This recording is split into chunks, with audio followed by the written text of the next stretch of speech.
that are either off-world or ultra-dimensional or angelic or divine, you might say? Yeah, it's all in how a person looks at it. We just have to look at the beauty and the growth of it, and we have our own picture of realities, and we might not always see the same thing, but if the thing we share is the oneness and the love and the focus of what we deserve to experience. This has been a long boot camp, James, and you've done a wonderful work, and there's a lot of all the people that, Dolores Cannon and Alex Colley, he's over here in Colorado. I'm trying to get him to come down. If you could come over and we could have him come down, and we could just do something special.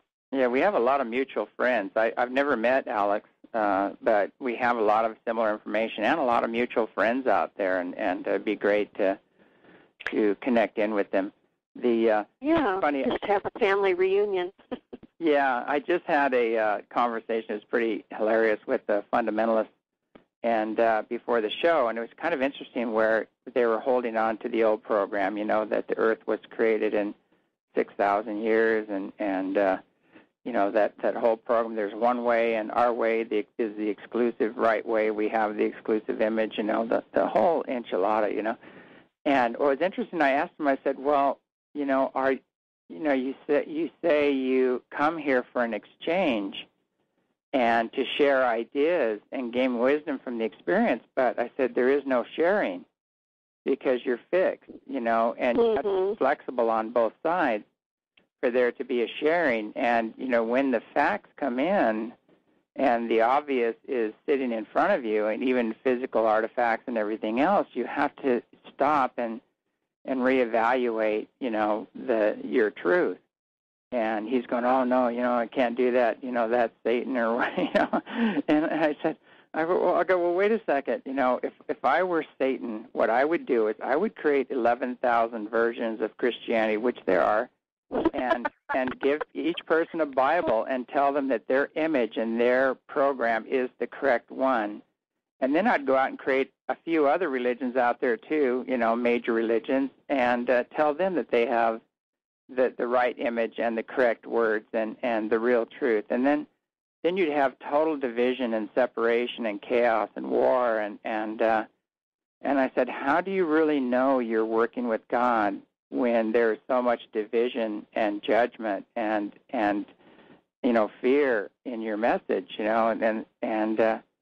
That didn't, he couldn't even relate to any of that. He just kept going on, and next thing you know, I turned into Satan, I guess, because I was tempting his faith. And I said, actually I'm not. I'm trying to add to, the Bible. I could tell you the real story of what really happened in the past, and which would help you let go of that old, jealous, wrathful image, and I've written books about it. But once you understand what really happened, you're free to embrace, the all-loving, the all-forgiving God, the God of pure love and joy and bliss, and that source within each and every one of us. But that's what I told him. I said, what I'm giving you are the keys for quantum leap and evolution and an understanding of the past and how you got to your present understanding. But if you're not open to receiving any of this stuff and you're fixed, I said, then there is no exchange. You just come here to convert and preach, and a lot of what you're preaching is incorrect. And, he just went off the thing, and I said, Jesus, to me, stands for truth, and, above all else. And I'm seeking the truth. I'm doing the research to find out the truth. I'm not just accepting what some other minister said or what little pieces somebody can quote out of the Bible. I'm really seeking truth, first and foremost. But truth and love and not judgment. The thing about I've gotten some letters from ministers that are hashing me over the coals, and I said, well, have you been polite? Because I literally died in 1981, And I met Jesus himself, and I met other masters, and I stood in a circle with them, and I looked down at earth, and they told me what they wanted me to come back to do. And I said to this minister, excuse me, I said, if you can say that when you're talking to somebody that's already been there and back, you're really lost. So yeah. Hold on just a second. Well, that's what I tell them. Like, we wouldn't be, if you were awake and you really did know Jesus and God, we wouldn't be having this conversation, Sorry, I'm having a coughing fit. That's all right. I tell people, you'd be plugged into direct knowing, and you would feel the energy and the presence, and so this conversation wouldn't even be necessary, and then they charge you of arrogancy and hypocrisy and a few other things, I don't know, sedition, it's like, who knows? Yeah, well, they run the world through fear. Yeah. Well, it's quite interesting because, what I'm seeing over and over, you've got the major corporations and you've got the major religious institutions and you have all of these things, and they are programmed to rule through fear and to rule through scarcity or through lack, and it's manufactured lack.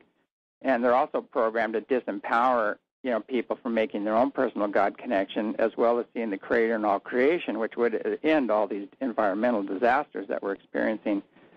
So, for them to preach to me, I just say, well, who do you serve? Take a real good look at what you're promoting here. You're not promoting an omnipresent God. You're promoting a God of separation. You're promoting division. Paul said there's no divisions in God. And you're promoting basically war, division, and the destruction of the very platform for life. And some of them actually believe if they totally destroy this planet, that'll make, Jesus come back. And through Armageddon is the only way that's going to happen. And then Jesus is going to come back and save them. And I said, so, no, wait a second. I said, so if you totally get involved in mayhem and, kill innocent people and families and destroy the environment and everything else, Jesus is going to come back and spank you and then take you to heaven or something. I said, come on. I said, why would they take you anywhere else? They would leave you in your own mess, just like PTs. Why should they take you to another planet if you still have the same consciousness that wasted this one? It doesn't make any logical sense whatsoever. Yeah, it's people have so many choices, but they really have to just go inside and see what feels good for them. I have family that's very wrapped up in their own religion, and I love them, and they're good people, and they just came to visit me, and and we get on some conversations about chemtrails. I say something about the chemtrails, and they go, that doesn't even exist. I said, I'm not even going to go there with you because you don't live in my world, and I don't live in your world. Yeah, the hit is hard here last night, and I saw the chemtrails, and they had a nice fire, and everybody was singing around the fire, and I told them, I said, I'd love to join you guys, but I'm seeing what they're spraying tonight, and I don't think my body really wants to take another hit of that stuff. And now they're all coughing and wheezing. That's why I'm coughing in this conversation, because we've all had this stuff, and we're all coughing this strange mucus stuff. Have you had a lot of that too? Oh, yeah. Yeah, they've been hitting us hard. We've been doing things to counter it. We've been... we've been inhaling, I think it was lavender, cinnamon, and tea tree oil, and from Young Living, and getting some really good, heavy-duty D and C and a multivitamin, to stay on top of things, and trying to eat really good and do our spiritual practices, which are countering a lot of it. But we are definitely getting an extra dose. And I just had a black military jet fly over and did a huge spraying right over the ranch. And when I saw that, I go, I'm going in. I'm going to go work on my computer. And I'm going inside. I'm not going to inhale that one. And, you know what I heard from a gal up in Mount Shasta is that they've been doing some things. The Black Ops been doing things up on the mountain, and you haven't even been able to see Shasta. And then now their water's poisoned. Yeah. Up there. Oh yeah, it's so, 1,200